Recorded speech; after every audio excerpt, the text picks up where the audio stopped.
Nope. Yep. Nope. Yep. Nope. Yep. Nope. Yep. Nope. Yep. Nope. Yep. Nope. Yep. Nope. Yep.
Vikane sir, you are live. Okay. So at the outset, I welcome today's speaker, Professor Ajit Kumar, Director of Clinics from Kerala Veterinary University, all the executive members of Veterinary Internal and Preventive Medicine Society, Dr. Nitin Bhatia, editor of Intas Polyvet, and all the participants. I'm very glad to know that the participants, not only from India, but from Nepal, Sri Lanka, and even Kenya, they are participating in this webinar. VIPM, being a professional society, is organizing different activities for the field veterinarians, academicians, as well as for the farmers. During this lockdown period, VIPM has organized 3 webinars in collaboration with the different organizations on metabolic disorders, lumpy skin disease, and kid mortality. VIPM has also taken a lead in organizing 2 webinars for farmers on production diseases and the diseases occurring during monsoon. I am also very glad to share that VIPM organized a quiz competition on zoonotic diseases, which was attended and participated by 1,500 UG and PG students from all over the country. Now, I am very glad to announce that VIPM, in collaboration with one of the leading pharmaceuticals in our country, that is Intas Pharmaceuticals. So we are going to start a series of webinars on livestock diseases on every Thursday at 4 p.m. So today's webinar, we have with us a renowned small animal clinician and a cardiologist, Dr. Ajit Kumar, who graduated from College of Veterinary Science, Manuti in 1987 and did his post-graduation and doctoral degree from Madras Veterinary College in 1990 and 1996 respectively. Dr. Ajit Kumar is having a brilliant academic career, and he is a pride recipient of ICR Junior Fellowship for post-graduation and CSIR Senior Fellowship for his PhD. He started his career in 1991 in Madras Veterinary College, and in 1996 he shifted to his native state and joined College of Veterinary Science, Manuti. Later on, he joined Pukur Veterinary College, and he has been working on a different post at College of Veterinary Science, Pukur, for last 14 years. He became the head of the department in the 2012, and since then he is working as a professor and head at College of Veterinary Science, Pukur. In addition, he took over the charge of Directorate of Clinics in 2014. He has guided more than 11 PG students and 2 PhD students. He is a PI of 2 research schemes sponsored by Animal Husbandry Department Kerala and 1 RKVY scheme. He has published more than 40 research papers. I had been at Pukur in 2015 for attending ISVM conference, which was very well organized by Professor Ajit Kumar. I'm also glad to share the memory that in 1999, I had attended one of the training program with Professor Ajit Kumar, and since then I know him. He's a very soft-spoken and a very simple personality, and therefore he is greatly respected and admired by his students and even colleagues. He is also popular amongst the farmers, dog owners, because he used to explain the disease, a very complicated disease, in a very simple words to the farmers. So today we have with us such a great personality in the veterinary medicine, and I'm very glad to share that Dr. Ratish, organizing secretary of this webinar, took lead in organization of this seminar. Lastly, I would like to thank Dr. Nitin Bhatia for taking initiative in organization of such a excellent technical activity. He has always been a source of inspiration, and he is guiding and supporting this young society since the beginning. So once again, I thank him for his great help in organizing this webinar, and I welcome the speaker and all the participants, and I request our today's speaker, Dr. Ajit Kumar sir, to present his webinar on diseases, acquired cardiac diseases of the dogs, and I'm sure that he is being a well-known personality. Many of the clinical pet practitioners, canine practitioners, they are participating in. I hope that they will enjoy the interaction with Professor Ajit Kumar sir. Thanks, and all the best to Professor Ajit Kumar sir. Over to Ajit Kumar sir.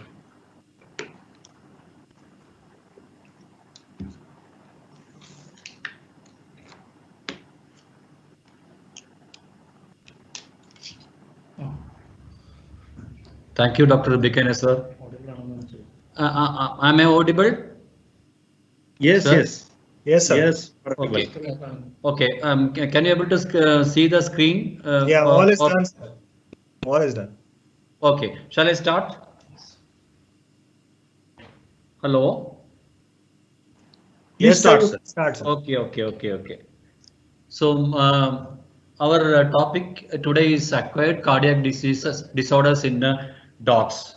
So cardiac disorders we can divide into acquired cardiac disorders that will be acquired later on the life, then congenital cardiac disease. So today we will be dealing only about the acquired cardiac disease because these diseases or disorders are commonly encountered in clinical practice. First and foremost, we will think about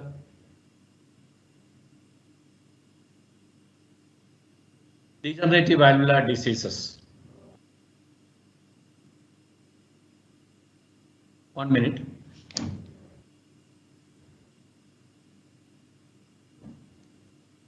Ritesh.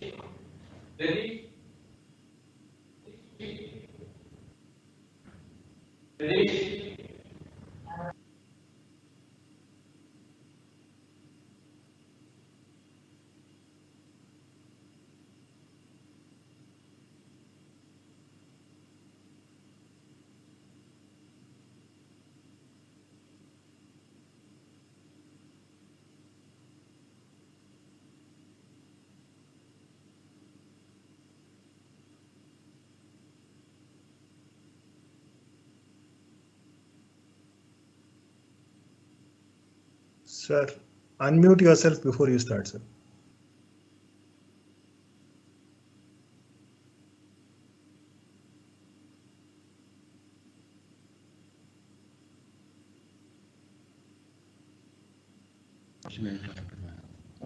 Sorry for the interruption. So we'll start with the degenerative valvular disease. That is one of the commonly encountered acquired cardiac disease in dogs.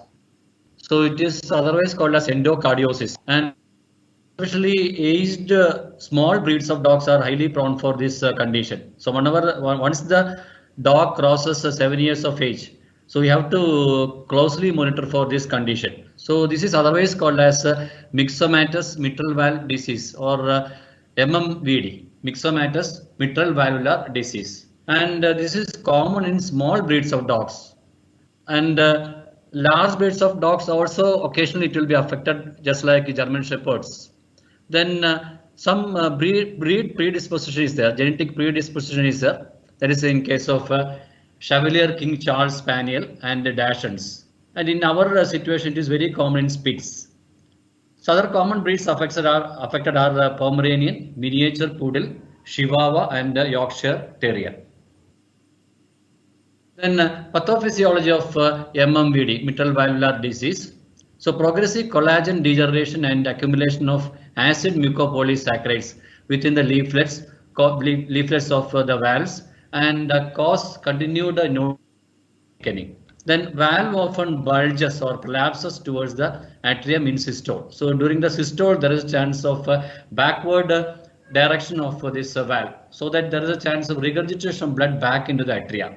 Then this atrium and the ventricles will enlarge, and there is a chance of even rupture of caudate tendineae in severe cases. Then dilatation of the left atrium and ventricle, and finally it ends up in congestive heart failure and even death. Then clinical signs. So since the left side of the animal, the heart is affected, so signs of left side cardiac failure. So if the left side of the heart is affected, LL, that means lung will be affected. Left side, lung will be affected. So there will be, mostly there is chance of respiratory signs will be there. So exercise intolerance, progressive cough, and tachypnea. So progressive cough means mostly there is chance of nighttime cough will be there. That you can call it as a cardiac cough. Nighttime there will be cough, or nocturnal cough will be there. And some cases there will be syncope, sudden fainting, or you can call it as a cardiac syncope. Sudden fainting will be there. And after some time, the animal will recover and it will go. That is the difference between the cardiac syncope and the true epilepsy. So for a moment, animal will be unconscious. Then systolic murmur, that is more important in case of mitral valvular disease. So mitral valve can be easily located by a veterinarian. So animal on the right lateral recumbency, and you just palpate heart region, or you can call it as a precordial region, and so which point you are getting the maximum thrill of the heart, that is called as point of maximal intensity. So there you can just place your stethoscope and you can try to hear the valvular or mitral valvular region. So you can able to hear, especially in aged animals, if you are auscultating the mitral valve region. So which point you are getting the maximum thrill, you just try to auscultate, that is enough. And there you can able to get a whooping systolic murmur, foo like that, you will get a sound that is entirely different from the respiratory sound. So that is common thing. So in the New York Heart Association, there is a classification, functional classification is there, and accordingly you can have a class 1, that is clinically normal animals as far as mitral valve is concerned. Then class 2 and 3 had murmurs, and class 4 had murmur with severe signs like dyspnea, pulmonary congestion, and edema of the lungs. Then the diagnosis of mitral valvular disease. So initially you can have an ECG. So every clinician have an ECG machine nowadays, and in ECG, what you can see is that there is chance of signs of enlargement of the left atrium and left ventricle. So you can see that the P duration, P wave, that is the first positive small wave, that is a P wave. So P duration will be more. So why P wave? That indicate that there is a chance of left atrial enlargement. And this picture, first picture, you can able to see the duration of the QRS complex, that also is increased. That indicate that there is a chance of enlargement of the left ventricle with signs of ST slurring, or ST segment is having a slanting position, that is indicative. Then sometimes you will get some arrhythmia like atrial fibrillation. Second picture you can able to see that there is a chance of atrial fibrillation. So you will get instead of P wave you will get baseline undulations. That is what is called as atrial fibrillation. So atrial fibrillation, if you are seeing, so instead of giving all the other common treatment, you can include digoxin. That is the indication of atrial fibrillation. Then after taking ECG, you can go for X-ray. So sometimes X-ray will be available, sometimes X-ray won't be available. But better you can get an X-ray, even from a human lab. You can get an X-ray. So in X-ray, especially the right lateral recumbency, if you are taking an X-ray, you can able to get the enlargement of the left atrium. So left atrium at the caudal border of the heart, towards the top, you can able to see a bulging. That is the enlargement of the left atrium. So mostly this left atrium, if it is enlarged, that will push the trachea upwards. That is another reason for the production of cough in disease. So this is the second step of diagnosis. Then you can go for echocardiography. So echocardiography is one of the most important diagnostic tool by which you can able to diagnose mitral valvular disease. So you can concentrate on the mitral valve here, and you can able to see that there is chance of nodular appearance. Small beads can be seen in the mitral valve. So this indicate that there is chance of thickening of the mitral valve due to the degeneration, myxomatous degeneration. So that is the first change in the mitral valve. Then after that, these nodules will become a club-shaped swelling, and there is a chance of clear regurgitation if you are going for a color Doppler examination. And slowly the chambers, left atrium, here you can able to see that the left atrium is enlarging. Then the valvular apparatus. So not only the valve, the connected structures like caudate tendon or the papillary muscles, all these structures will be enlarged, or there is a chance of hypertrophy of these structures. That structures are called as a mitral valvular apparatus. So mitral valvular apparatus also will be thickened. So this is another indication that there is a chance of mitral valvular disease. So if you are having any doubt whether the mitral valve is having some affection, so you can see the other connected structures also, like a mitral valvular apparatus, like papillary muscles and even the caudate tendon. So these structures also will be thickened. Then sometimes there is chance of rupture of caudate tendon. So that cause the prolapse of the mitral valve. So the buckling of the valve or the mitral valve will be buckled back into the left atrium, so that there is a chance of severe backflow of blood from the left ventricle towards the left atrium. So this is what is called as a mitral valve prolapse. Then this prolapse can be quantified or can be measured even in the echocardiography itself. Then another measure. So you can always go for can keep the animal on the right lateral recumbency. You can always scan from the right side, and you can always get the right parasternal long axis view. So after that, you can twist your probe in a 90-degree angle towards the sternum, so that you will get a short axis or cut section you can able to get. So this is a short axis view in which you can able to get the diameter of aorta and the left atrium. So you can able to see a small circle is aorta, and the heart-shaped circle beneath is nothing but the left atrium. So usually in the normal animals, the diameter of the aorta and the atrium will be almost same. So 1:1. So whereas in case of a left atrial enlargement, because problem, the definite enlargement of the left atrium, so that the left atrial aortic ratio, we can call it as LAAO ratio. So that will be elevated. So if the LAAO ratio is more than 1.5, that indicate that there is a chance of definite left atrial enlargement. So this is another indication of mitral valvular disease. Then another thing is that if you are going for M mode, that is usually we'll go for a B mode, that is a brightness mode. But in case of echocardiography, then you can switch over the machine to the M mode. In which you will get a linear picture. So you can even measure the left atrium and other, even you can get the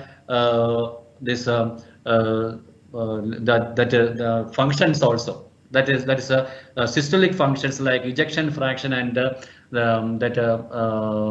ejection fraction, fractional shortening, EF and FS can be noted. So in case of mitral valvular problem, you will get more fractional shortening, from more fractional shortening and ejection fraction, and that is a very specific in case of ejection mitral valvular problem. So ejection fraction and fractional shortening will be more than the normal in case of mitral valvular problem. Then you can able to see that the contraction will be more vigorous, or you can call it as hyperkinetic action of the left ventricular wall. So that is also very specific in the early stages of mitral valvular problem. So the changes in the M mode is that there is chance of increased contraction of the left ventricular wall. That is, you can call it as hyperkinesis of the left ventricular wall and increase of fractional shortening and this ejection fraction.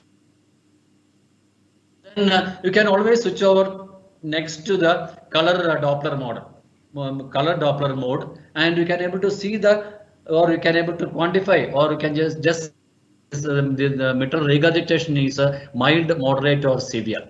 So here you can able to see a mild mitral regurgitation. So regurgitation will be usually if you are putting into the color Doppler mode. So you will get normally you will get red and blue. So that is denoted as a BART. That means blue away and red towards. So any blood cells RBCs which is going towards the color this probe, that will be noted as red, and those cells or RBCs which is going away from the probe, the transducer will be shown as this blue. So BART, that means blue away and red towards. So here you can see apart from the blue and red, you are seeing some lighter colors. That is what is called as mosaic colors. So that indicates that there is chance of more turbulence at the region of the interest. So here you are getting more turbulence at the mitral valve region. So that indicates that there is a chance of backflow of blood from the left ventricle to the left atria. So this indicates the color Doppler is one of the main thing by which you can able to say that there is a chance of backflow of blood into the left atria. Then here you can able to see a severe mitral regurgitation, which will get more lighter colors. That indicate that mosaic pattern indicate that the regurgitation is more severe. And here you can see in live how this the mitral regurgitation is there. Once again, just I'll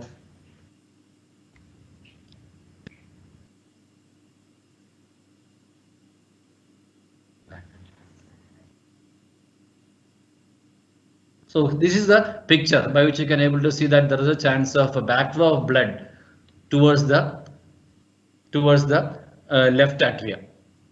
So this is a severe mitral regurgitation. So color Doppler is one of the good technique by which you can able to say that there is a chance of regurgitation. Here also you can able to see in without motion you can able to see that there is a chance of severe backflow of blood to the left atrium. So along with the backflow you can able to see that the left atrium and left ventricles are enlarged. That is a compensatory mechanism. There is chance of enlargement. And this jet of regurgitation can be quantified or measured. So the narrowest portion of the jet, the jet is what is called as the vena contracta. So this vena contracta or the narrowest portion of the regurgitant jet can be measured.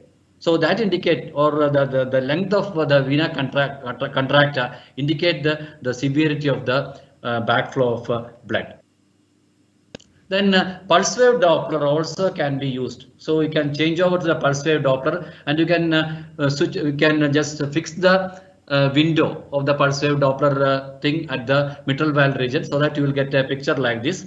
Then usually you will get the wave towards the upper part of the baseline. So here you are getting the this picture towards the lower part of the baseline also. That indicate that there is chance of regurgitation of the blood back towards the left atrium. Then we will think about the mitral valvular disease. Since these conditions are more common and it can be easily diagnosed in a field condition. So just in if you are getting a case of toy breed or a small breed of dog with signs of cough, and if the respiratory signs are not responding for the regular antibiotic and other therapy, you can just auscultate the heart region on the left side and you will get this systolic mitral regurgitation sound. Then you can think that this is a case of mitral valvular disease, and you can, if you are having the other gadgets, you can diagnose by means of these gadgets. And if you are treating asymptomatic AV valve disease, there is no treatment required. But if the animal is symptomatic, the first line of treatment is you can go for diuretics, and the commonly used diuretic is the furosemide, and that is commonly available as Lasix. And one of my professor at Chennai, he used to say that the Lasix, the name is given because of the duration of action. It lasts for 6 hours. Lasix means it will last for 6 hours. So the Furosemide or Lasix can be given 2 to 4 milligram per kg orally, BID or TID, followed by a combination of Furosemide and spironolactone. So usually in clinical practice, for the first 5 days, we will give Furosemide or Lasix. And after 5 days, we will switch over to a combination of Furosemide and spironolactone. So spironolactone Furosemide combination is available as a lacilactone tablet, 50 milligram and 70 milligram tablets are available, 2 milligram per kg BID. So because if you are giving Lasix for more than 5 days, there is a chance of potassium loss and muscle weakness. Apart from this Furosemide, you can combine with other drug that is called as AC inhibitors, angiotensin converting enzyme inhibitor. And the commonly used AC inhibitor is enalapril. And enalapril is available as NVAS tablet, and the dose is 0.25 to 0.5 milligram per kg orally BID. So these two things are usually combined. That is Furosemide for the first 5 days, followed by combination of Furosemide and spironolactone, and along with these diuretics, you can go for AC inhibitors like enalapril. And if the animal is not responding for Furosemide, we can add a potent diuretic that we have tried in our hospital, that is a torsemide. So torsemide, the advantage is that you can give 1/10 of the dose of Furosemide, that is a 0.2 mg once daily orally, and along with the enalapril. So if the animal is not responding for Furosemide, always combine torsemide and enalapril. Then in recurrent or chronic or refractory AV valve disease, think that you can increase the dose of AC inhibitors. So you can always start with 5 milligram per kg, that is enalapril. Then you can increase to 0.5 milligram per kg once daily, and you can even go for 0.5 milligram per kg BID.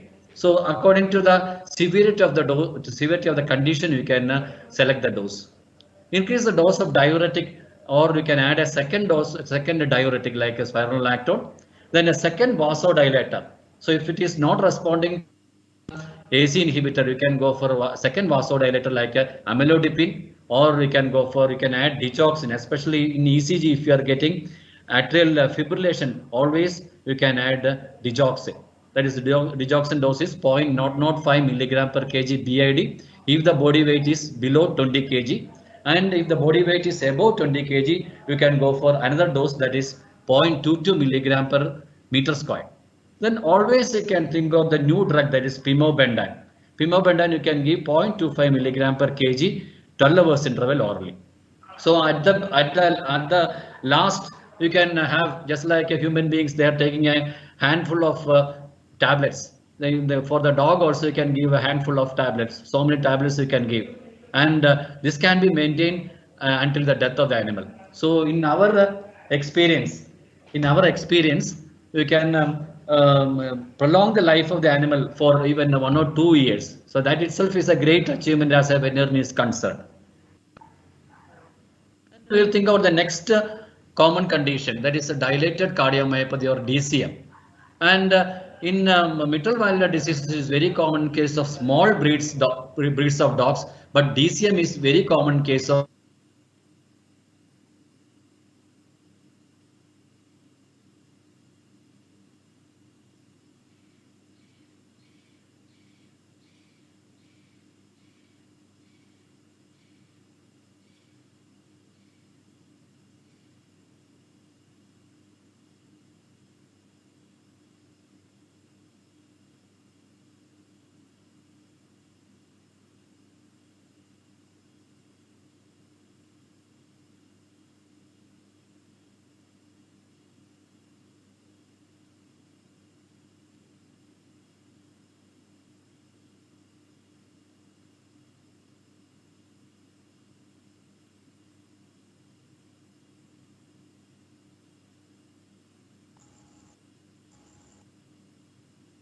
Ajit sir, are you there?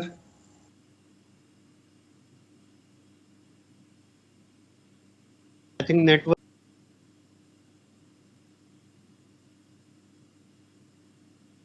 Audible. Am I audible, sir? Hello? Yes, sir. Good. Yeah. There is some power failure here. Okay, I'll continue. I'll continue with the dilated cardiomyopathy. So this is very common in case of Doberman-Pinschers. I told that in Doberman-Pinschers, the one peculiarity is that in almost 30% of the animals, without dilatation of the chambers, there is a chance of sudden because of the sudden death because of the arrhythmia. Then other large breeds like Great Dane, Rottweilers, German Shepherds, then Cocker Spaniel, all these breeds there is a chance of this condition. And in Cocker Spaniel, the one peculiarity is there is chance of deficiency of taurine that can cause this condition. Then apart from this taurine deficiency, L-carnitine deficiency also, that we will deal later. Then a specific condition in case of boxers, that is called as ARVC. ARVC means arrhythmogenic right ventricular cardiomyopathy. Arrhythmogenic right ventricular cardiomyopathy, and that is simply called as boxer cardiomyopathy. Arrhythmogenic right ventricular cardiomyopathy. And this is very specific in boxers, and this L-carnitine deficiency is highly correlated with this condition. And the nutritional conditions like L-carnitine and taurine deficiency is highly associated with this dilated cardiomyopathy. Then other reasons are doxorubicin toxicity. So if you are giving doxorubicin as a chemotherapeutic agent, there is a chance of toxicity. Then oxidative stress, then associated with other conditions like hypothyroidism and diabetes mellitus. Clinical signs of dilated cardiomyopathy. It can be asymptomatic, or we can call it as an occult dilated cardiomyopathy, or it can be symptomatic, that is called as overt cardiomyopathy. So sometimes you will get a mild to moderate signs like exercise intolerance, increased respiratory rates with radiographic signs of cardiomegaly. Then moderate to severe cases, there is a sense of anorexia, cachexia. Cachexia is called as cardiac cachexia, and it will be going down in condition. So we can even count the ribs in such cases. That is called as cardiac cachexia. Then dyspnea at rest or profound exercise intolerance. Then sudden syncope or sudden fainting and death can be there. Then right-sided cardiac disease or signs like ascites can be there. Then radiographic evidence of cardiomegaly. And sometimes if you are doing abdominal ultrasonography, you can able to see that there is a chance of enlargement of the liver also. There is another sign of right-sided heart failure. Then in severe cases, there is a chance of depression. That is there is a chance of shock and death. Sudden death can be there. Depression, weakness, cool, pale, and cyanotic extremities, and sudden death can be there. And if you are doing auscultation, there is a chance of soft systolic murmur of mitral valvular regurgitation. So because there is a chance of dilatation, there is a chance of pulling of the valves, and there is a chance of mitral systolic murmur also can be auscultated. Then along with that, there is a chance of gallop rhythm like S3. So normally you will get two sounds, that is S1 and S2, that is a systolic and a diastolic sound. So more than S1 and S2 you are getting, that is just like, that is called as a gallop rhythm. Just like a horse galloping, you will get more than two sounds. And tachyarrhythmia. So since the myocardium is affected, the most important changes in ECG is that there is a chance of either atrial type of tachycardia or tachyarrhythmia or ventricular type of tachyarrhythmia. So this is the atrial fibrillation. So if you are getting atrial fibrillation, always think that you can add digoxin.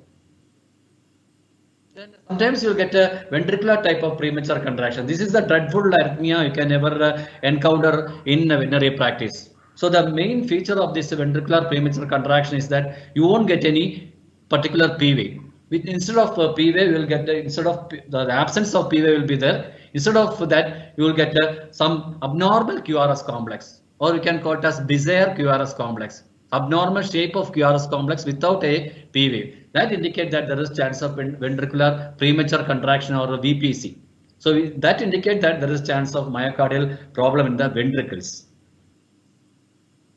And sometimes you'll get different shapes of QRS complex in case of ventricular premature contraction. And if you are getting a row of abnormal ventricular contraction, you can call it as ventricular tachycardia. And finally, this ventricular tachycardia will end up in ventricular fibrillation. That last picture you can able to see that you will get only baseline undulation without any PQRS complex. That is ventricular fibrillation. So this is the indication when you are getting ventricular or atrial fibrillation, you can go for this defibrillation. So there is a machine called as defibrillator. So that you can use whenever you are getting a fibrillation.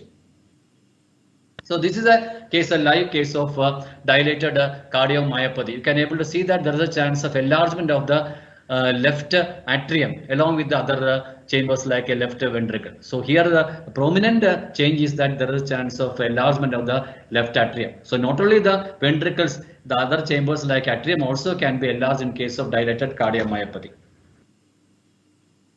And in M mode, you can able to clearly see the left ventricular wall, and that is the hypokinetic. So in case of mitral valvular disease, you will get a hyperkinesis of the left ventricular wall. And in case of dilated cardiomyopathy, you will get a hypokinesis. Sometimes you will get two walls of the left ventricle will be just like a line you will get. And this ejection fraction, the systolic functions like ejection fraction and the fractional shortening will be reduced. Whereas in case of mitral valvular disease, the ejection fraction and this fractional shortening will be increased. Then another measure you can do it in case of dilated cardiomyopathy is in case in E mode, that is sorry, in the M mode, that is E point to septal separation or EPSS. So at the mitral valvular region, you can just put the cursor and you can go for the M mode, and you can able to see the mitral valve in the middle. And the mitral valve excursion, you can able to see that there is a larger wave and a smaller wave. And that is the larger wave is called as E wave, and the smaller wave is called as A wave. And the distance between the E wave to the this interventricular septum, that is what is called as EPSS or E point septal separation. E point septal separation. And this should be almost the normal E point septal separation should be less than 0.6 millimeter. And if it is more than 0.8 millimeter, that indicate that there is a chance of dilated cardiomyopathy. Then lot of cardiac biomarkers can be used. So in human beings, they are using this troponin. And in case of any cardiac failure, they are using troponin. Especially in case of myocardial infarction, they are using troponin as an indicator of cardiac stress. So troponin can be used as an indicator of cardiac stress or myocardial injury. Whereas in case of dogs, we are using another biomarker that is called as a brain natriuretic peptides or BNP. And more specifically in BNP, we are using N-terminal pro-BNP. That is commonly used in case of diagnosing conditions like DCM and the mitral valvular disease. So in case of DCM and mitral valvular disease, this N-terminal pro-BNP will be highly elevated. And this is commonly used in case of dogs instead of troponin. That troponin is commonly used in case of human beings. And another use of this N-terminal pro-BNP is that you can differentiate between the cardiac problem and the respiratory problem. That is another thing. And you can even tell the prognosis also. And in the occult cardiac or occult DCM also can be predicted by using this BNP estimation. So BNP estimation is more specific in dogs when compared to troponin estimation. The treatment of DCM. So dogs with occult DCM, you can simply treat with the AC inhibitors like enalapril. Then you can commonly you can use beta blockers. So we are using this NVAS or AC inhibitors like NVAS. Then more than that, you can use beta blockers like carvedilol. So carvedilol will give more oxygen supply to the muscle fibers of the heart. And the carvedilol is a beta blocker, and that will reduce the blood pressure also. So carvedilol is a beta blocker that can be used at a dose rate of 0.2 milligram per kg BID orally. And this should be given only after stabilization of the heart failure by using the other drugs. So immediately you are not supposed to use carvedilol. So you have to measure the BP also. So BP should be measured, and only after stabilization of the animal by using the other drugs, you can try this carvedilol. Then always you can supplement with a nutritional supplement like L-carnitine and taurine. So there are a lot of preparations are there containing L-carnitine and taurine. And L-carnitine tablets are also available, like a Carnitor. That is a 50 to 100 milligram per kg you can give. Only thing is that it's costly. Then dogs with the DCM and congestive heart failure. So if the animal is having congestive heart failure and DCM, the best drug is pimobendan. Only thing is that it's costly. That also is costly, and that is called as inodilator, and that is having both the property of vasodilator and this inotropic agent. So that is why the pimobendan is commonly used, and especially in case of Doberman pinschers, because Doberman pinschers, if you are using digoxin, there is more chance of toxicity. So you can always use the pimobendan in case of Doberman pinschers. And the dose of pimobendan is 0.25 milligram per kg orally. Almost 1 hour before food you can give this pimobendan, and that is a wonderful drug you can use in case of veterinary practice. Then additionally you can give AC inhibitors and diuretics along with the pimobendan. You can even try with the AC inhibitors. So normally you would start with AC inhibitors and diuretics, and if the animal is not responsive, you can add pimobendan. Then always treat the arrhythmia. So you have to treat the arrhythmia using a lot of anti-arrhythmic drugs, and the newer drugs you can use is mexiletine. The dose is 5 to 6 milligram per kg at an interval of 8 hours. And amiodaran. Amiodaran also is a wonderful drug you can use in case of ventricular type of arrhythmia, and 10 milligram per kg orally at an interval of 12 hours, and for 5 days, followed by 5 milligram per kg for the rest of the days at an interval of 24 hours. Then you can predict the occurrence of DCM. So once you are diagnosing the DCM by electrocardiography or echocardiography, the survival chance is less when compared to the mitral valvular disease. So usually in books they are saying that mostly the animal will be alive for 3 to 6 months. But we had seen that in some cases, especially the owner is so good that they are giving a lot these medicines in a perfect manner. So we found that almost 1 to 1.5 years you can prolong the life. So that depends.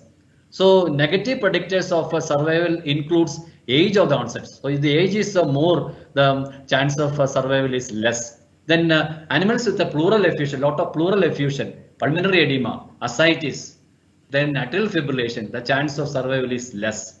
Then if you are seeing the echocardiography, if the left ventricular internal dimension during diastole, if it is more than 46 millimeters, or the left ventricular dimension in a systole, if it is more than 38 millimeter, the chance of survival is less. Then fractional shortening. So the fractional shortening, if it is less than 25%, that indicates that the condition is not better. Then the mitral valve EPSS, if it is more than 38 millimeters, then also the survival chance is less. Then next condition is hypertrophic cardiomyopathy. So even though this is common in cats, it can occur in case of dogs also. And the reasons are, it can be genetic reason, then excessive catecholamines can be produced, then because of many reasons, then myocardial ischemia. Then due to secondary reasons like it because of the increased blood pressure, systemic blood pressure also there is a chance, then hyperthyroidism, there is a chance of hypertrophic cardiomyopathy. So hypertrophic cardiomyopathy can occur because of so many reasons. Then pathophysiology of this condition. So in contrast to the dilated cardiomyopathy, so dilated cardiomyopathy, there is only simple dilatation of the chambers. Here there is a chance of increased thickening of the chambers. So abnormal sarcomere function and myocyte hypertrophy and thickening and increased collagen synthesis. So thickening of the left ventricular wall and or interventricular septum. So interventricular septum or the ventricular wall will be thickened and the space inside the left ventricle will be meager. So that is the problem. So the blood available in the left ventricle during the systole will be very, very less. That is the problem. Then so that you can call it as a diastolic failure. So then the left ventricle will not expand during the diastole because of this hypertrophy. So left ventricular lumen will be small, reduced ventricular distensibility, then diastolic dysfunction, increased ventricular stiffness, reduced ventricular volume, and low cardiac output or stroke volume. Then intracardiac thrombus, that is another problem in this hypertrophic cardiomyopathy. So this thrombus formation can be there. Rarely it can occur in case of mitral valvular disease. So thrombus can be formed in case of left atrium. But more chance of thrombus formation in case of hypertrophic cardiomyopathy, especially in case of cats. So thrombus can be formed in the aorta, that is called as a aortic thrombosis, and this thrombus can be dislodged and that it can block the iliac artery, and there is a chance of paralysis of the hind limbs, and the hind limbs, if you are palpating, that will be cold to touch, and there is even a cyanosis of the pores in case of cats. That is very common in case of cats. So cats, if there is any difficulty in walking or there is a chance of wobbling gait, think that there is a chance of hypertrophic cardiomyopathy and there is chance of blockage of iliac artery. Then increased left atrial pressure can cause a pulmonary venous congestion and edema of the lungs. Then sometimes it can be biventricular failure with a profuse pleural effusion. Then hypertrophic cardiomyopathy clinical signs, mostly there is chance asymptomatic. Most of the cat will be asymptomatic, and there is a chance, even in dogs, there is a chance of sudden death. And if the symptom is there, it can be due to respiratory signs, or there is a chance of syncope or sudden death. Then thrombosis, if there is any aortic thrombosis, thromboembolism, or iliac thrombosis, there is a chance of acute hind limb paralysis or paresis without any palpable pulse. Pulse won't be there in the femoral artery. Then hypothermia, then azotemia, then pale or cyanotic pose. And this is a picture of hypertrophic cardiomyopathy. You can see the space inside. This is the short axis view of the left ventricle, so that you can able to see that the space inside the left ventricle is very, very less. And the amount of blood accumulated in the blood, this left ventricle also is very less, so that the cardiac output will be less. Then the treatment of hypertrophic cardiomyopathy. So mostly the treatment won't be that much fruitful in hypertrophic cardiomyopathy, but you can try some drugs. So in severe conditions with the congested lung edema and all that, you can go for oxygen therapy and furosemide IV. So if there is any acute lung edema, always think of giving furosemide IV. So usual dose of furosemide is 2 to 4 milligram per kg, but in case of acute lung edema, you can give even a high dose of 6 milligram per kg IV, so that will reduce the lung edema. So thoracocentesis, that can be tried. If there is any excess accumulation of the fluid in the thoracic cavity, you can go for thoracocentesis. And you can try certain drugs which can reduce the blood pressure, like a beta blockers. The commonly used beta blocker is carvedilol, and another drug is atenolol. Then enalapril also can reduce the blood pressure, and the carvedilol and atenolol and even enalapril can even to some extent it can reduce the hypertrophy or fibrosis also. Then the calcium channel blockers like diltiazem can be given, so that also will reduce this hypertrophy. Then the dose is 0.5 to 1.5 milligram per kg orally, and the cats you can give 7.5 milligram per cat. Then thromboembolic drugs, or if the animal is having a severe paralysis and all that, you can try this streptokinase that will lyse the blood clots.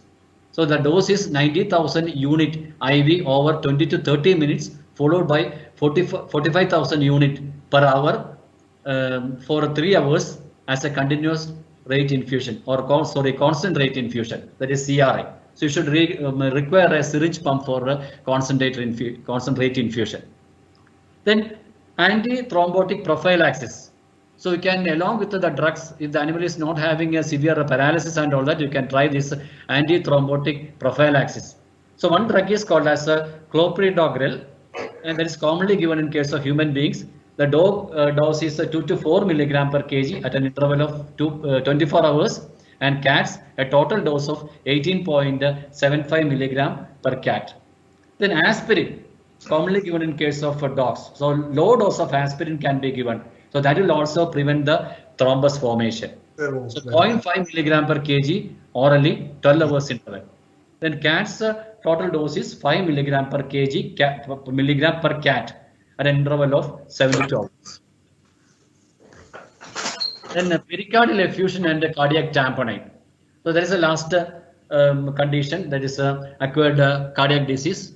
So sometimes there is chance of sudden pericardial effusion, and even there is a chance of jugular engorgement and severe respiratory distress and death.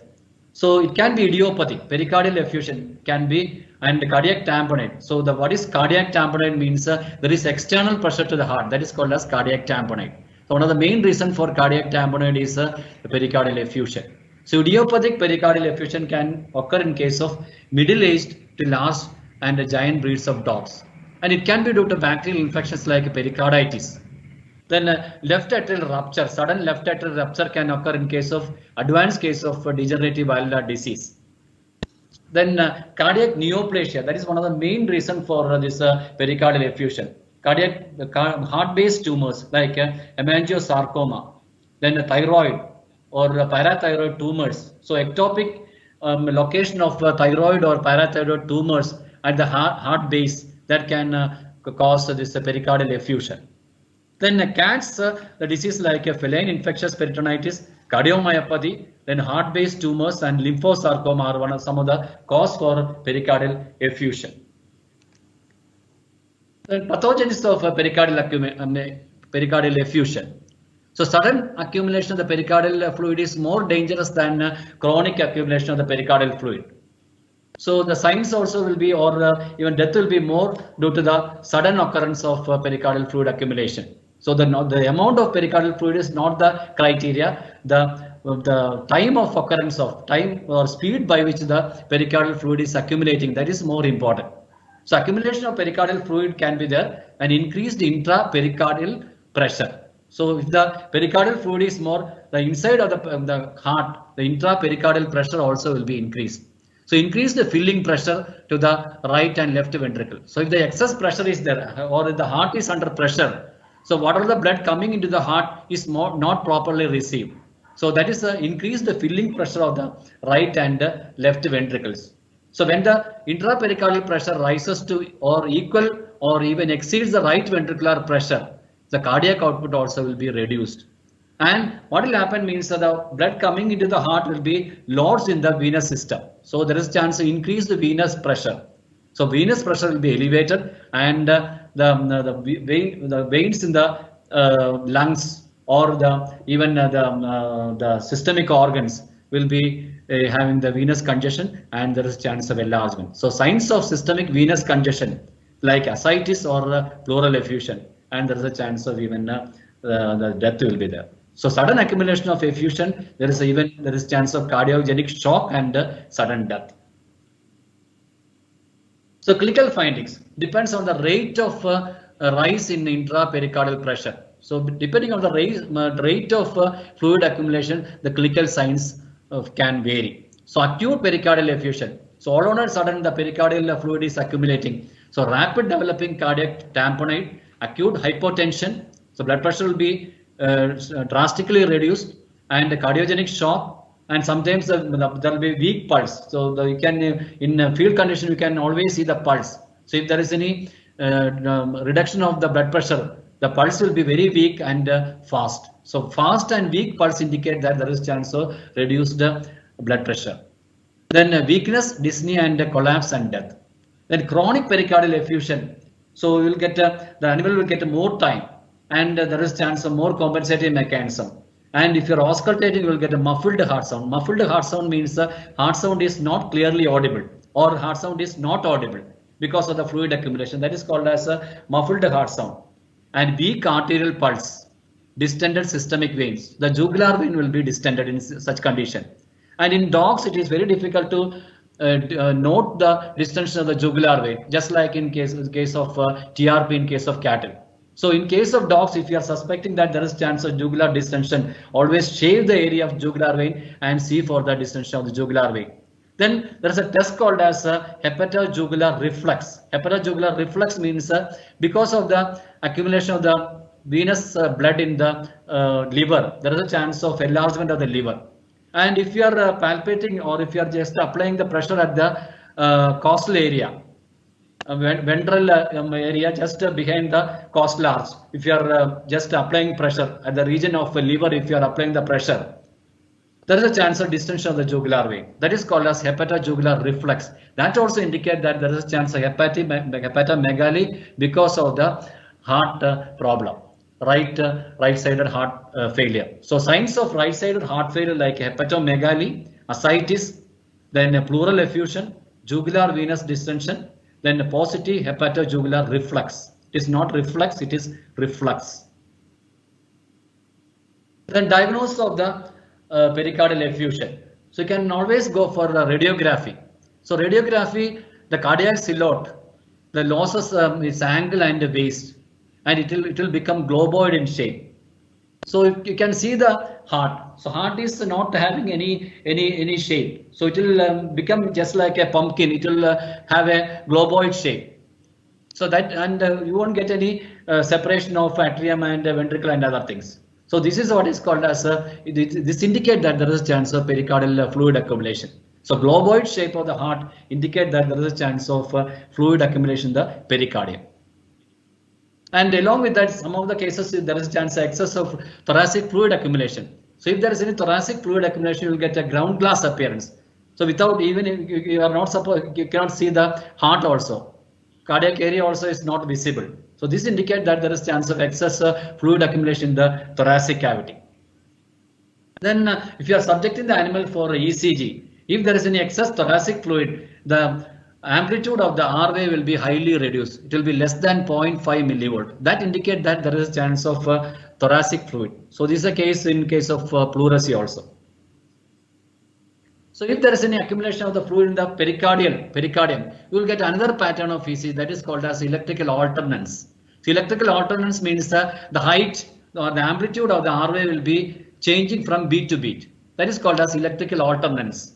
That is mainly because of the change of the position of the heart within the fluid filled pericardium. So heart can be oscillating in the inside the pericardium, which is filled with the fluid. So that is why you will get electrical alternance. The amplitude or the height of the R wave will be changing from one beat to another beat. Then ST elevation always indicate that there is chance of severe myocardial hypoxia, and it denotes epicardial injury in case of pericardial fluid accumulation. So that indicate that apart from the pericardium, the epicardium also is affected. And this is a case of pericardial fluid, and you can able to see that there is chance of diastolic collapse of the atrium. So during the diastole or relaxation, atrium is collapsing. So this is a clearly indicate. You can able to see that there is a chance of black area around the heart. So that's an anechoic area that indicate that there is chance of fluid accumulation. And in M mode also you can able to see the arrow, down arrow, both arrows you can able to see that there is chance of anechoic or black area that indicate that there is chance of excess fluid in the pericardium. And this is a tumor we recorded in our hospital. So you can able to see that a big tumor in the right atrial region. So this can be you can call it as a heart-based tumor. So this is one of the main reason for pericardial fluid accumulation. And this should be treated surgically. If it is a small tumor, you can remove surgically. Then treatment of the pericardial effusion. So once the signs of congestive, because if you are getting pericardial fluid accumulation or effusion, you have to identify the main cause. It is a tumor or whether it is a any other cause of pericardial fluid accumulation, or if it is merely due to the cardiac problem, primarily due to cardiac problem. You have to identify. Then only you have to treat. Then once the animal is showing signs of congestive heart failure, like ascites or even a pleural fluid accumulation, so no effective treatment is there. And you can try certain things like pericardiocentesis, and you can remove the fluid. And you can do the thoracocentesis and remove the fluid. But that is not the primary treatment, but you can relieve the suffering of the animal. Then recurring effusion, you can do a technique called as a pericardectomy. So pericardectomy is a surgical preparation, surgical procedure. You can open the pericardium, and you can just put a nick, and you can just drain the fluid from the pericardium. And technique is called as subtotal pericardectomy. Then pericardiocentesis. We can do the pericardiocentesis when the animal is lying on the right lateral recumbency, and the site of pericardiocentesis is the 4th to 5th intercostal space.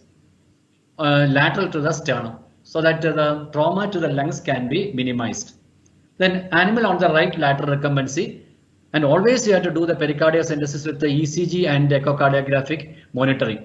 Because if the animal, if the needle is puncturing the pericardium, there is a chance of ventricular type of arrhythmia. And echocardiography also can be used for using. You can guide the needle by using the echocardiography. Then puncture cranial to the rib. So if you are puncturing, either in case of pericardiocentesis or this pleurocentesis or the thoracocentesis, always you have to do the puncture at the cranial part of the rib, because the caudal part of the rib is having a lot of vessels and a nerve, so that you can puncture at the cranial part of the rib always. Then pericardial effusion fluid will be red. So usual normal pericardial fluid can be even a straw colored, but the normal pericardial fluid cannot be drained out. So if there is any abnormal fluid accumulation or pericardial effusion, that always most of the pericardial fluid will be red in color. So if you are puncturing, don't be perplexed. So it can be red in case of pericardial effusion, excess accumulation. And it can be differentiated from the cardiac puncture. So in cardiac puncture, there is a chance the blood will be having a more PCV. So the PCV in case of pericardial effusion will be lower than the blood from cardiac puncture, and the pericardial effusion fluid will not clot. Then recent pericardial hemorrhage will not clot like normal blood. Will clot. So recent pericardial hemorrhage will clot like normal blood. Sorry. Then you can use either a 20 gauge this butterfly needle, or we can use this catheter. So commonly we are using IV catheters, that can be used. So that is called as over to needle catheter. Over the needle catheter can be used, and you can make additional fenestration or pores you can able to make by using a small this blade, the scalpel blade you can use. So that type of specially made this over the needle catheter can be used for either for the thoracocentesis or pericardiocentesis. So that will reduce the damage when compared to using of the needle. And you can see the thoracocentesis being performed. So why I am showing this, that can use a three-way cock. So while doing the thoracocentesis or pericardiocentesis, you have to maintain the negative pressure of the thoracic cavity. So for that you can use you can attach a three-way cock and an extension tube. So extension tube can be there, and that extension tube can be connected to the needle, and the one end of the extension tube can be connected to the three-way cock, and three-way cock can be fitted to the syringe, so that you can just change the three-way cock, and you can even remove the fluid also. So while removing the fluid, the negative pressure can be maintained. So that is the advantage of a three-way cock. So always use a three-way cock while doing the thoracocentesis or the pericardiocentesis. And sometimes you have to go for a repeated thoracocentesis or a pericardiocentesis. Then last thing is constrictive pericarditis. That is very rare when compared to the other conditions. So contrary to the pericardial effusion, so here in constrictive pericarditis, the pericardium will be fibrotic and thickened. So the cardiac filling is compromised by a non-distensible thickened fibrotic pericardium. So in chronic, this can occur in case of most of the case of chronic pericarditis. Dog with the chronic idiopathic effusions, it can occur. Then mycotic pericarditis, then neoplasia. So neoplasia can affect the pericardium. So one commonly affected neoplasia of the pericardium is mesothelioma. So mesothelioma can be there. So signs of right-sided congestive heart failure, just like effusion. Distended jugular vein can be there, ascites and pleural effusion. In auscultation, sometimes you can get an early diastolic pericardial knock. A sound can be heard because of the pericardial friction. Then echocardiography. So echocardiography is not always fruitful in diagnosing constrictive pericarditis. So echocardiography, pericardial thickening cannot be determined accurately. Then subtotal pericardiectomy can be tried in this case also. Other treatment is not fruitful. So if there is any pericardial fluid accumulation, don't go for any diuretics. You can always go for this pericardial centesis, and you can remove the fluid. So I'm stopping.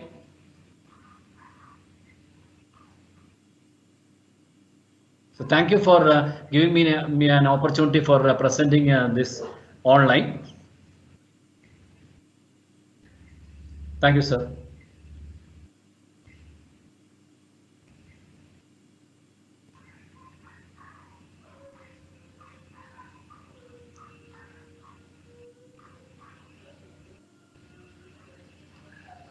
Questions, sir. വായിച്ചിട്ട് sir answer ചെയ്താൽ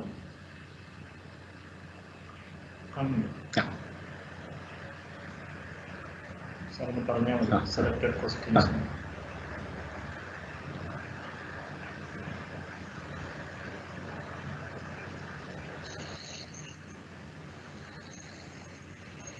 Sir, you want me to ask you the questions? I'll tell the questions, and some of the questions are here. So first question is at which age of the which age of dogs cardiac disease are more common? So mostly Which age and which breeds are the most common breeds for cardiac diseases? At which age of the dog? Which age and which breeds? Which breeds? Okay, that I have told. So because in case of mitral valvular disease, you will get in aged dogs. Aged dogs you will get. Whereas in case of dilated cardiomyopathy, middle-aged dogs are affected. So dilated cardiomyopathy can occur even in younger animals also. So there is no age specification for in case of dilated cardiomyopathy. Whereas in case of mitral valvular disease, mostly it will occur in case of aged animals. Sometimes there is chance of congenital mitral valvular problem in small or younger animals also. So congenital disease is there. Mostly it will be diagnosed before 3 years of age, and after 3 years of age, mostly there is a chance of in case of aged dogs you will get the mitral valvular disease. So the breeds of dogs, that is the mitral valvular disease is more common in case of toy breeds like Spitz. So in our hospitals we are getting in case of Spitz we are getting. Then the Dachshunds we are commonly getting. So any small breeds you are getting this mitral valvular problem. But medium to large size dogs will get a dilated cardiomyopathy. So this is only a general statement. But any disease can occur in any animals or any age also. Then second question is how to diagnose cardiac. What should be the symptoms that I should look at for looking at a cardiac disease when I have limited diagnostic? Okay, sir. I will explain. So cardiac diseases usually there is chance of left-sided cardiac failure or right-sided cardiac failure, or sometimes you'll get a generalized cardiac failure. So left-sided cardiac failure, I told that LL, that means left side if it is affected, lung will be affected or the respiratory system will be affected. So mostly there is a chance of first sign will be there is chance of exercise intolerance. So most of the dogs will have a difficulty in walking. So while the animal is driven for a walk, there is a chance of difficulty in respiration. So animal will have a difficulty in doing the normal exercise, that is called as exercise intolerance. Then there is a difficulty in doing little more exercise like climbing the stairs, there is a chance of difficulty. Or when the animal is running, there is a chance of a sudden fainting, that is called as a syncope. And whenever the owner is coming near the house, there is a chance of running near to the owner to express his love and affection. So sometimes at that time there is a chance of sudden fainting. So that is commonly noticed by the owner. So such signs are very common, and that should be differentiated from the epilepsy. So most of the owner will say that there is a chance of epilepsy. Then in advanced cases there is a chance, in case of left-sided heart problem, there is a chance of frothiness from the mouth and nostrils, and sometimes this froth will be tinged with the blood also, and there is a chance of even convulsions and all that. So left-sided congestive heart failure, there is a chance of lung will be affected, and there is a chance of respiratory problem will be predominating. Whereas right-sided heart failure, there is a chance of edema. The edema, mostly there is a chance in case of dogs, there is a chance of limb edema. all the limbs will have edema. Then there is a chance of ascites, so fluid accumulation in the peritoneal cavity. Then lately there is a chance of thoracic fluid accumulation. So this thoracic fluid accumulation occur during the late stage, very late stage only. That is in case of this right-sided heart failure. Then syncope can be there in both the right side and left-sided heart failure. So these are the common symptoms of heart failure. And in left-sided heart failure, most of the owner will notice, the observant owner can notice that there is a chance of difficulty in respiration while the animal is lying down during the night time. So that is called as orthopnea. Whenever the animal lies down during the night time, there is a chance of difficulty in respiration. And the animal will have a more chance of cough during the night time. And sometimes there is a chance of a series of cough that is called as paroxysmal cough. These are all the clear signs that mostly the dogs will be presented after giving antibiotics. So there is a chance of respiratory problem and the antibiotics will be given for a prolonged period and there won't be any response. And such cases will be presented. And in aged animals with a prolonged history of antibiotic therapy, and if there is no response, and always think that there is a chance of, especially if it is a toy breed, always think that there is every chance of mitral valvular disease. Then the second question is how to diagnose cardiovascular disease based on ECG. That is a very long topic, and that requires another class. And if permits, we will have another class on ECG. But mainly, just I can think that tell that if you are taking ECG, so as a for a practicing veterinarian, my advice is that don't hesitate to take ECG. So even if you are not conversant with ECG, try to take ECG. Then once you are taking ECG, you will start interpreting. So if you want to well versed with any gadget, do the thing. That is the main thing you can do. So take the ECG and try to see the PQ-RST complex. If there is any change in the P wave, that indicate that there is chance of atrial problem. So in case of left atrial enlargement, there is chance to increase duration of the P wave. And right atrial enlargement, there is chance to increase the amplitude of the P wave. Then if there is any change in the QRS complex, that indicate that there is chance of some problem in the ventricle. So if the increase QRS duration if it is more, or R amplitude if it is more, that indicate that there is chance of left ventricular enlargement. And if you are getting deep S wave or deep Q wave, that indicate that there is chance of right ventricular enlargement. So start taking ECG and interpret. Then you can even differentiate whether it is a atrial type of arrhythmia or ventricular type of arrhythmia, because the treatment is different in case of atrial type of arrhythmia and ventricular type of arrhythmia. So mainly you can able to say that whether there is any chamber enlargement, which chamber is enlarged, and what is the type of arrhythmia. So based on the type of arrhythmia, you can resort the treatment. Then next question is, can we do angiography or angioplasty in dogs? Definitely. It is being done in Mumbai at present. Recently they have done. And in foreign countries they are commonly doing. Only thing is that you should require certain sophisticated equipments. At least you should have a CM. CM should be there. And sophisticated CMs are there. And you have to inject the dye, that is called as angiography. You have to inject a particular dye, and with the help of a CM you can get the series of pictures. And with the help of this angiography, you can do the angioplasty. So there are certain balloon angioplasties there.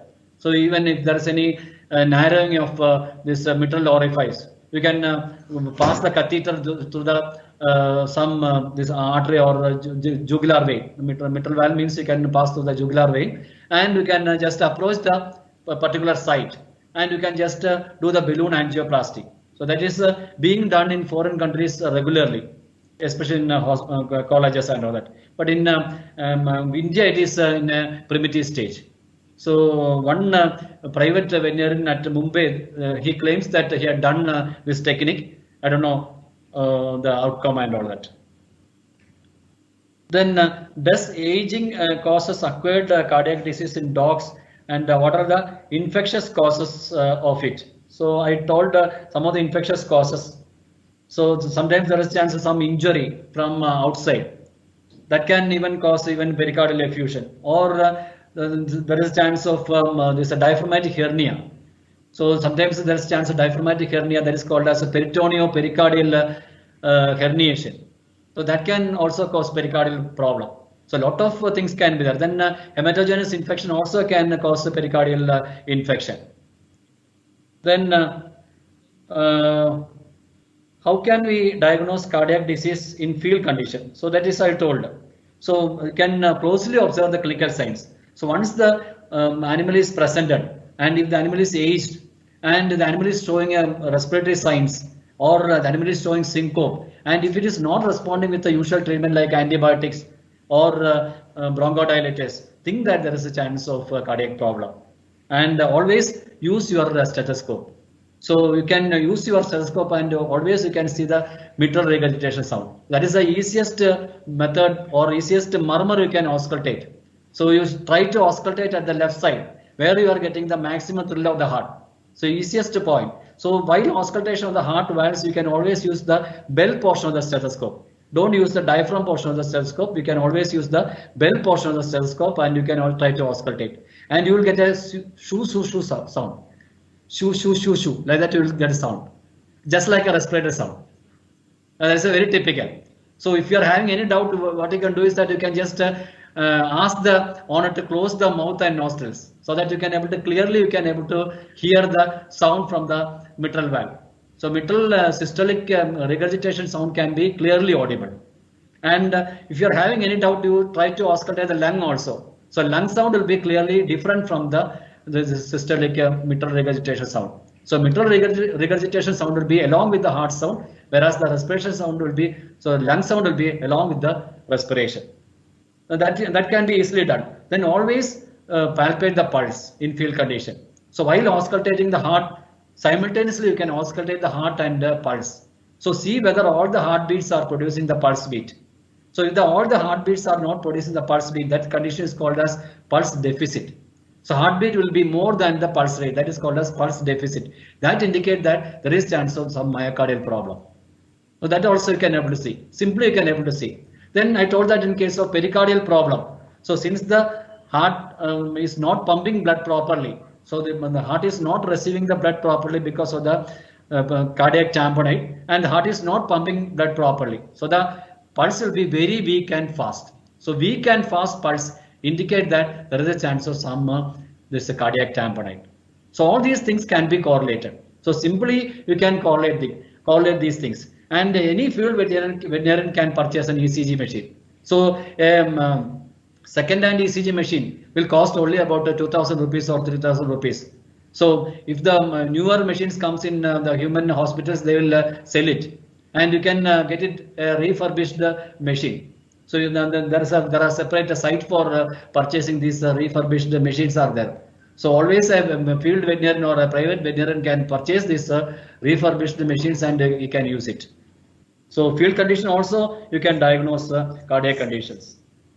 Then how can we diagnose cardiac disease? That is I told the thing. Then what are the uses of pimobendan in a cardiac disease? So pimobendan is a wonderful drug, and that is not commonly used in human beings, but that is a wonderful drug. And in case of commonly we are using in case of mitral valvular disease and dilated cardiomyopathy. Dilated cardiomyopathy and mitral valvular disease we are commonly using. Since this pimobendan is costly, all on a sudden we are not commonly using pimobendan. So we will first use the enalapril, that is a AC inhibitor, along with the diuretic. Then if after say 1 or 2 months the animal will not respond, then we will add pimobendan. So that is a common practice we are using.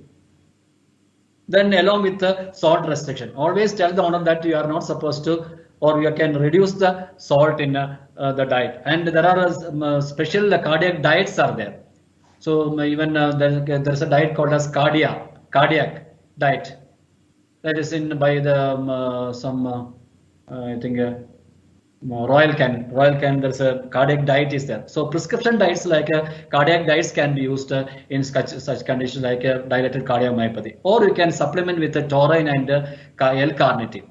Then always you can supplement with this fish oil. Fish oil will contain more amount of omega-3 and omega-6 fatty acids. So any omega-3 and omega-6 fatty acid containing preparation also will be having a good result in such conditions. So if you are diagnosing a case of dilated cardiomyopathy in much earlier stage, you can give nutritional supplements like L-carnitine, then taurine and omega-3 fatty acids. So that is the use of Pimobendan. So Pimobendan is a wonderful drug. Only thing is that the cost is the limiting factor. So two more questions are there. Please. One says, we know about echo. So it says that the pericardium is usually hyperechoic. Yes. How would be the pericardium be looking if it is a fibrotic pericardium? That is I told. That is the only drawback of this echocardiography as far as the other conditions are concerned. So it is very difficult to quantify the pericardial thickening. So sometimes if it is excessively thickened and if there is any pericardial tumors, sometimes you can able to see. So it is most of the cases it is very difficult to locate the constrictive pericarditis or thickening of the pericardium by echocardiography. So that is the drawback of echocardiography. So the last question is asked by many people: is any reference book that you recommend, especially for youngsters, fundamentals for canine cardiology? Canine cardiology, I can say canine and feline cardiology is there. I think Fox is the author. Canine and feline cardiology is there. Then always you can go for Ettinger. Ettinger, that is a internal medicine, small animal internal medicine you can go for. So these are the common books you can use. Then ECG, there are separate books are there for ECG.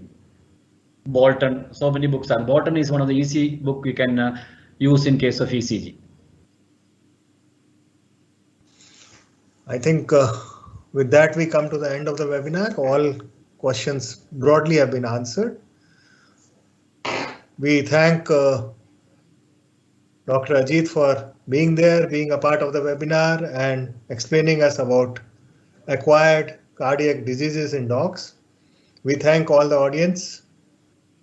We had a good audience, both nationally as well as people from international. We had field vets also, practicing vets also, academicians and scholars from primarily India and also from Nepal, Bangladesh and Kenya. We thank each and every person being there and thank you all. Thank you, Ajit sir. Thank you. Thank you, sir.